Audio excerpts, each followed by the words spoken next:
This is World Comics Review, and if you put the camera closer and speak up, people can hear what you're saying. Imagine that, eh?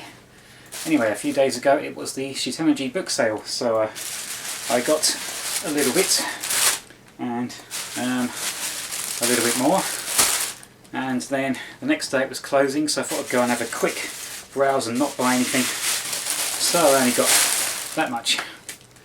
Well, let's go for it all, eh? Bollocks. Right, for real this time. This was in more bags, but I kind of consolidated it down. Although I probably should have kept it in loads and loads of different ones for a comedy effect, but never mind. Let's just start going through in partially no particular order. Get things out of the bags instead. How about that? Right, so I've got a couple of paperbacks. First one is In the National Interest, which sounds like a political thriller around the Middle East and Israel. I'll let that burp out too. So yeah, a paperback should fill up some commutes. And when I'm done with that one, an even thicker paperback. This one's called Witch Hunt by Jack Harvey, and the blurb on the back suggests it's about an assassin called the Witch who knocks off corrupt politicians, and somebody's after her, and possibly part of a series. It says the Witch is back. Oh yeah, Witch, she's back. So yeah, the girl Golgo 13 maybe, or the girl and consolidated into one for just men, who knocks off corrupt politicians. And yeah, fair bit of reading in that. That should fill up a few other commutes. Right, how about we look at some comics in this comic review channel, beginning with Blondie. So this is a famous pre-war US newspaper strip, back when newspaper strips in the USA had a lot of prestige and could make their creators millions. And that's millions in 30s dollars too. So as you can tell, this is a Japanese edition, but it's kind of a bilingual. So it's got the there's a little clipping from a book catalogue here. This costs not just this. 2 books of this and an issue of Detective Comics cost somebody 12,000 yen. But yeah, I only paid about 700 yen for this one book. It's Japanese in the word balloons, but the English script is preserved underneath. So this was possibly put out in the immediate post-war period to teach Japanese people English and also American culture. Oh, it says a King Featurer Syndicate. I know King Features Syndicate did a lot of the newspaper strips in the USA back in the day. Believe they own the Phantom at one point too. Maybe they still do own the Phantom, I'm not sure actually. Oh, yeah, it's not all colour, it's black and white towards the end. Trying to find publisher details now. Everything's in Japanese. Show 22, so that would have been 1947, and cost 45 yen originally. So yeah, I don't actually know a great deal about Blondie. She seems to be like a young newlywed, but with quite a large family and lots of pets, and kind of like an American middle class of the 30s, so they've got a car. And yeah, Blondie was also in a lot of the Tijuana Bibles, which are like the pornographic doujinshi of the USA back in the day. But they were kind of like sold under the counter at bars and places, not in gigantic conventions with 1 million attendees like the porn and other doujinshi are in Japan these days. And yeah, hopefully that scene will return to other countries one day, when copyright law is rationalised and vexatious litigators get put against the wall and blown away, or just have their cases thrown out, I don't know. Okay, next is a Combat comic. It's a monthly, quite thick, this is maybe 300-400 pages judging from looking at it, all of war stories, and I had no idea this existed, and then suddenly found several issues at this Shitennoji sale, and I believe this was about 300 or 400 yen. I took the price sticker off now. Just a quick peep in this. I won't look through everything to save time and not have another hour-long rambling video. So yeah, this is got war comics, obviously, information about the SDF and other military magazines, which are quite magazines about the military and stuff, both World War II and modern. sell quite well in Japan. The stealth fighter. This is 1994, so I think the stealth fighter had only just been confirmed to exist back then. Some other planes, an F-16, F-5, is that only for training now? F-15. That was the South Korean military. Is this plane about to be shot down, or is it dropping a flare? It could be an old plane used as a target drone maybe. And some tanks, also South Korean probably. Yeah, it all looks like about the South Korean military. And we have a comic by this guy who did I think this is the same guy who did a Cat Shit one, the kind of semi-famous animal, like comedy, funny animal war comic, but he does realistic stuff too. And he always does his sound effects in Romaji. I won't exactly say English because some of them are kind of like, it's not the sound something can make in English. So yeah, he does his sound effects in Romaji and has quite a realistic art style. And always square panels, so kind of closer to, still obviously Japanese, but kind of closer to Western comics, particularly British war comics such as the older Warlord Battle, the war stories in Valiant and Victor and that, and also Commando, although obviously Commando are much smaller and generally only have 2 or 3 pages, 2 or 3 panels on a page. Some of this hatching on people's faces kind of reminds me of Jose Maria George, who needs to do a whole video about him. This is North Korea invading Japan, I guess, or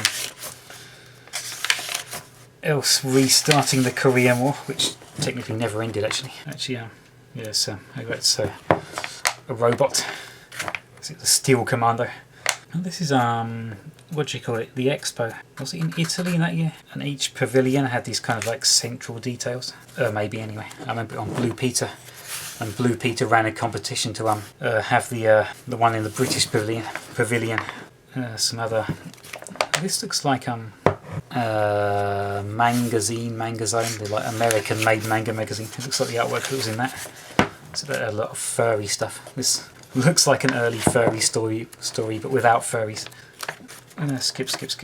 Let's not ramble about everything. Western story. It's like the same. It's just like One Piece type artwork. Awesome. Now is this that bloke's stories all look the same. He has only like 4 characters. Looks like Battlefield Roman. Is this like a these look like Focky Wolves, but they've got Australian looking markings. Is this like a perhaps a fictional world but with World War II technology? What's this about? Oh, this is about World War II. It's just an Maginot line, I guess so. Right, skip. More comedy story with the Natter. Is that the Natter? The ME-262 Comet. One of them. The rocket plane the Germans had. Space story. That's kind of like got colour washes. That's like Valiant as well. Another World War II story about German pilots. Blah blah. Something else. Don't know what this is. Western style artwork. Flipped over a load of pages. Another modern. Now it's got some English. North Korean commandos stole 3 tanks and 4 armoured from replenished base. Is this also about the Korean War? Maybe that's why there's stuff about the South Korean military at the start. Okay, so 2 stories about the Korean War restarting. Guess you can tell it was on people's minds back then. Was North Korea up to something in 1994? I know they launched a missile over Japan several years ago, and I've done it a few times since. And the earthquake warning system has a missile warning system too, to warn people. Back in the bag. I'm not bothering to bag this. I'm not bothering to bag any comic I've got actually, except for the super really old ones. Maybe I'll just leave that out of the going to bag and board that, I think.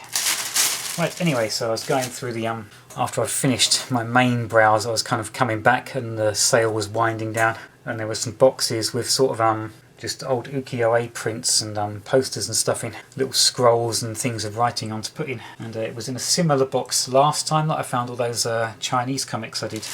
So I thought I'd have a quick look through, and I didn't find any Chinese comics, but I did find, whoops, something I've dropped. I did find this, a random Superman comic from 1986. Okay, Superman, Firestorm and Captain Atom. issue 90. I guess it's a Superman with some guest stars hyped up as part of the title. So yep, I found that. It's bagged and boarded, but the board is smaller than the comic. Okay, some things I shoved into another. Some things from World War II. I'm not quite sure what they are. I think they're factual books about the Japanese military of the time. So we've got this little one with a pilot boy with carrier pigeons, some zeros. Possibly factual information about the Japanese Air Force, or someone's life stories, or just a small novel, possibly given away free with regular monthly or weekly comic, like Shonen Kalabu or something. That's information. I should probably look at some information. Ah, you can get a projector and project your own cartoon show, but that was pretty expensive. Can't see any date on this. Oh yeah, this means military something. Yep, I think this means Asia something. No date that I can see, but likely from during World War II, or possibly the Manchurian incidents, the war in China that was not a war officially. Okay, and this one, which is from Shogakko Elementary School, Gonensei. This is for 5th graders of elementary school. This is made in Japan in English, or Tekiseigo, so I'm guessing this is from before World War II. During the war against China, I got biplanes. Some I think German or Japanese. I think the Japanese have got the crossed belts. Actually, the Germans had crossed belts too, didn't they? I guess this is well illustrated, simply written information about the war in China at the time, aimed at the students of the 5th grade of elementary school, which if the system then was the same as it is now, are they? Yeah, 10 to 11. Yeah, 5th grade's 10 to 11, 6th grade's 11 to 12, 1st grade of junior high is 12 to 13. Yep, so simply written war stories, or like factual information about the war in China. And we got an advert for the different magazines. You see a lot of these around. This continued after the war.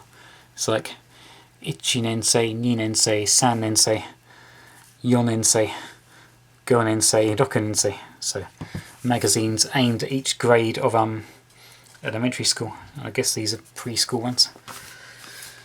So obviously from the very militaristic era. Okay. And one of the first things I bought, I was going to browse every store and then come back to get interesting things, but I had to get this one first. It is Little Iodine, a Dell comic, August to September some year, by Jimmy Natlow. I can't see that very well. It's an American comedy comic. Cost 12 cents, possibly pre-World War II. Don't know actually, this could be Golden Age. Well, kind of battered cover as you can see, but pretty well preserved otherwise. Copyright 1954, oh, okay, after the war. Right, so several stories about Little Iodine, this girl who gets into trouble. Next morn. If any Americans want to know what the Beano and the Dandy are like, I guess this is one of the closest American approaches, although in those each story's only 2 pages at most generally, and all about different characters. So there's at least 2 stories about Little Iodine in. I'm sure I saw from a quick flip that there's a story about a different character at the end. Yogurt, okay, yogurt in American pronunciation. So yeah, it's about Little Iodine and yogurt. It'd be fun to read. Maybe not one for the commute. It's holding together decently for now, but it won't if I move it around too much. Right, so yeah, American comic, and that's the first bag finished. Right, the second bag has 3 things in. But the big things. So the first one is a Shonen Kalabu, or Boys Club. I believe this one is... oh no, this one isn't actually. Who is it? Right, it's from Showa Hachinen, which is I've forgotten, and my tablet or phone with the date conversion is not within arm's reach. Right, from Showa Hachinen, sometime in the 1930s. And sure, is this an original? Yeah, I think this is an original actually. Very well preserved original though. Actually, I'm suspicious. You'll see why in a minute.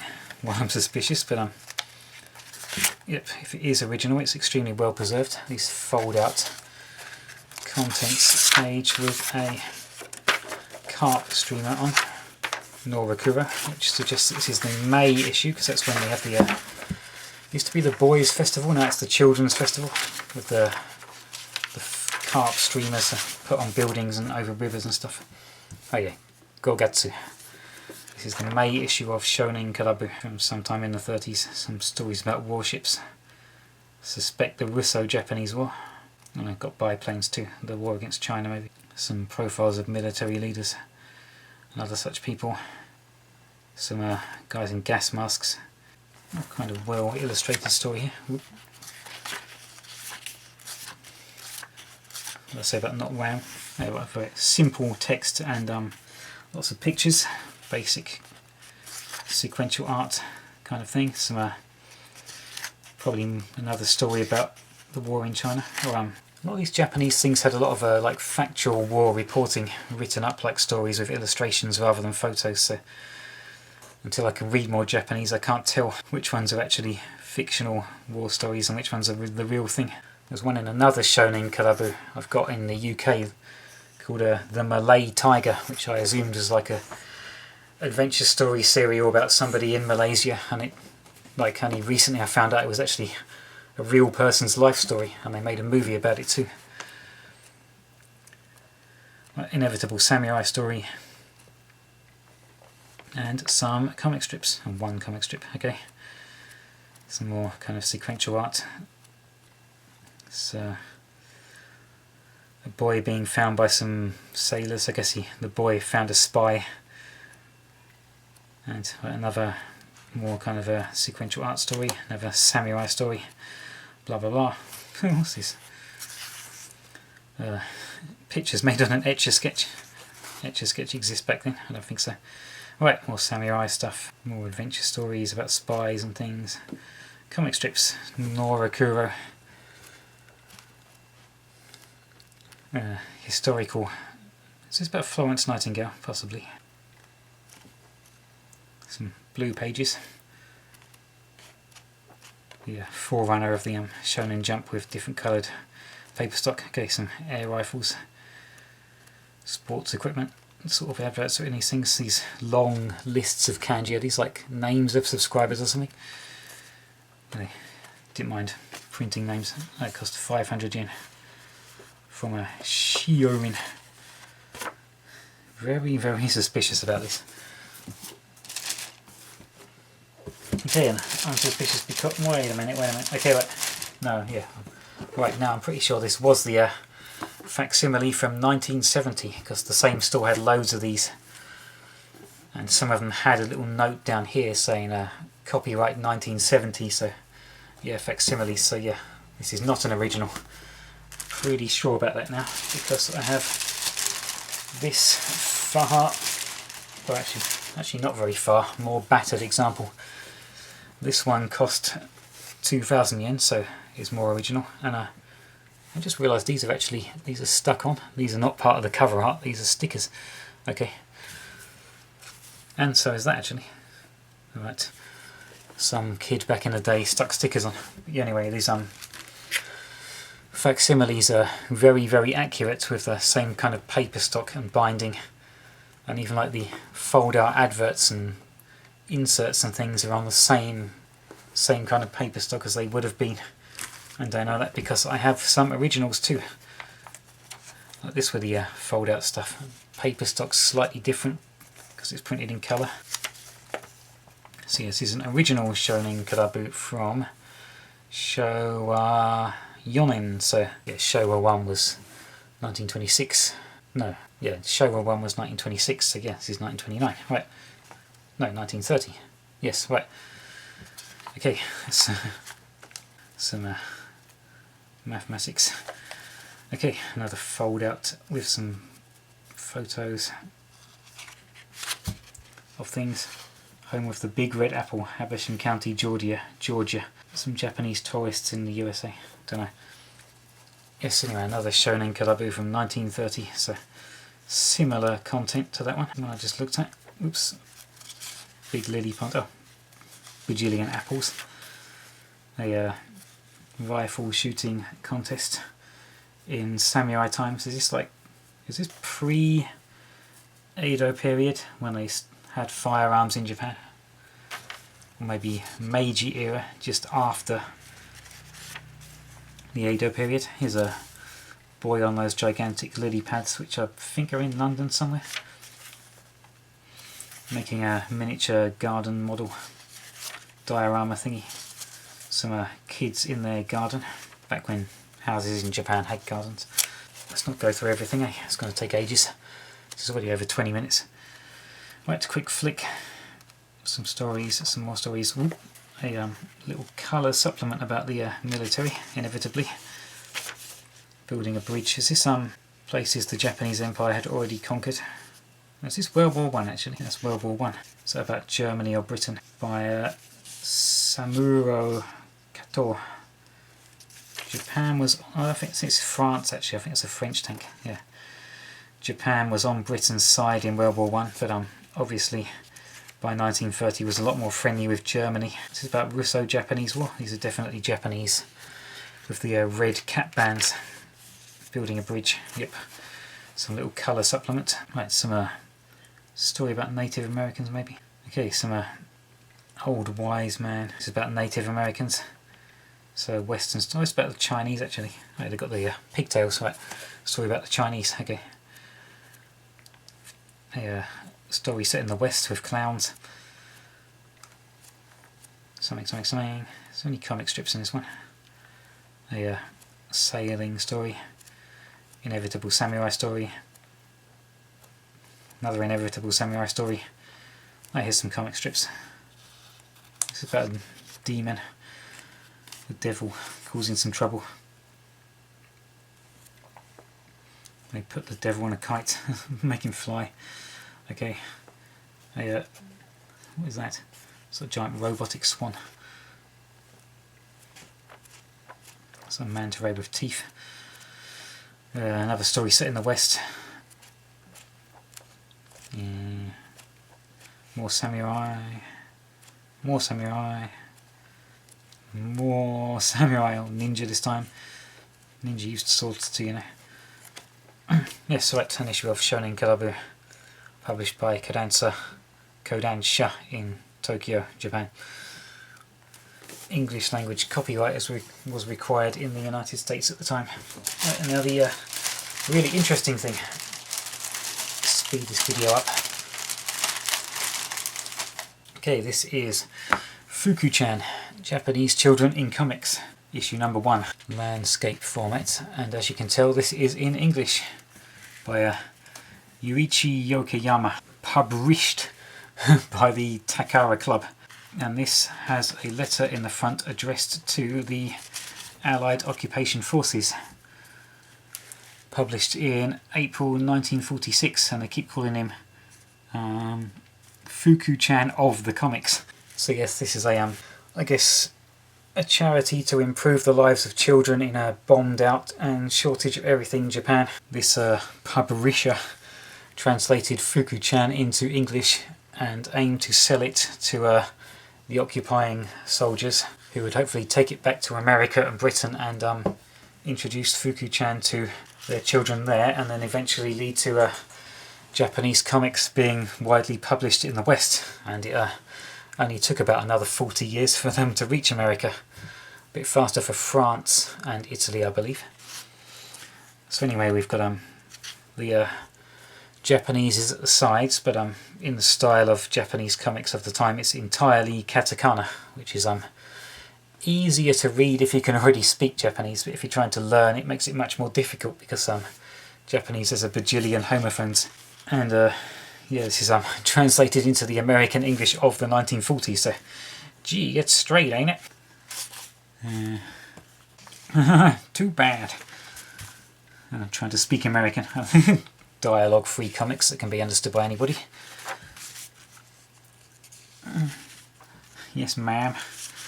So yeah, they've translated this into the American English of the 1940s. And I guess this is the same letter that's in the front, aimed at the Allied occupation forces, but in Japanese. So this is the Takara Club, the Young Ladies Social Ass. I guess that means association. So yes, published by some women, I guess, to raise money for the poor children of Japan and introduce Japanese comics to the West. And this is number 1. I don't know if there was any more issues later on. So bag and board. Although this bag and board better fits this Fuku-chan, it was actually the bag and board for this issue of Shonen Club. Just like that, in this gigantic bag. And these are the things I do on a bag and board, because I'm trying to put them on a shelf like this tends to fold over and mangle the covers. I'm going to leave that one out for now. Sort it all out carefully later. Right, so that's the second bag finished. So yeah, after I bought all that, the sale was closing down the next day, and I've been rearranging my room. Extremely busy doing that for about a week and a half, or just over a week and a half, but the first week I was also working, so I did it at night and was extremely sleep deprived. Anyway, I went back to the sale the day it was closing and grabbed a few more things. So first I paid a bit of money and took 3 7-inches. Anyway, after that I bought some records. So we got a Surf Party by the Astronauts, a bit of a retro oldies surfing Hawaiian type music, and Bucky Shirakata and his Aloha Hawaiians, so even more old Hawaiian style oldies music. And this is a 45, but it's got 4 tracks on, so I guess they're extremely short. And also some nice Enka, or possibly Taiko music.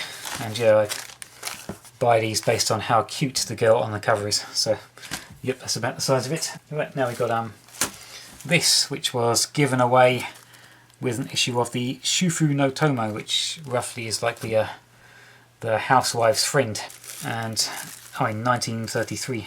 And I thought that this was like a romantic novel, so I bought it. And then I got it to I met a friend and was showing it to her, and she pointed out it says Massaji. So this is actually a guide for housewives to massage their overworked husbands. So yeah, not much use to me, but never mind. Right, I got this comic, which is a one-off, I believe. Get off the tiny dust jacket. Yeah, no volume number, so it's a one-off, possibly biographical about a real person who runs a medicine shop, and it begins in the 1880s and comes up to the 1960s with this bullet train. Actually, maybe 1970s, which is when this looks like it was printed. So yeah, in the 1880s, this guy's family started a... oh yeah, 1981 actually. Okay, so 100 years.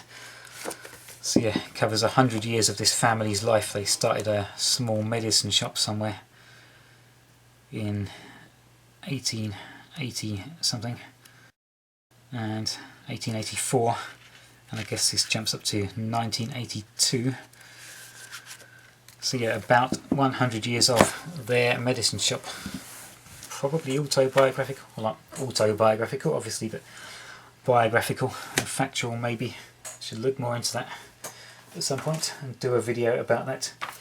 And we've got this, which is has a Japanese address in Tokyo, but as you can tell is North Korean, so I guess this is a propaganda magazine from February 1965, published by the Chongnyeon organisation about North Korea, and is in Korean, entirely Hangul, with I say no kanji, but actually these numbers are in kanji, so Juichi 11. But yeah, otherwise entirely Hangul, which is back in the day allows you to identify North Korean because South Korea still used Chinese characters, although they've pretty much entirely phased them out now. You can also tell things in North Korean because they're cheaply printed and often extremely angry looking if there's illustrations. There's no pictures at all in here actually. So yes, I guess it's a bit more kanji because it's aimed at people in Japan. The Chongnyeon, which is the they call it the Association for Korean Residents, but they mean North Korean. And yeah, most of them are just naturalising as Japanese citizens now. And yeah, it's no doubt telling them how terrible Japan is, even though they live there and can see it's all complete lies. So yeah, that was the haul of the Shitennoji book sale for this year. And the Shitennoji book sale has its own bags too. So Shitennoji Benten-san Dai Furuhon something. They call it Furuhon Shi on this website, which is like Old Book City. But yeah, this does mean city, it means something else. Old Book Meeting maybe? It looks kind of like the kanji for meeting, but it's too kind of like handwritten, so I can't tell now. But yeah, anyway, Shitennoji in Osaka. So yeah, they have their own bags. That's the haul of this year. I should look more into Fuku-chan and yeah, definitely looking more into Fuku-chan. Japanese editions of Blondie and this one. And I'll do follow-up videos about those individually. I still need to do videos about the stuff I said I'd do videos about last time.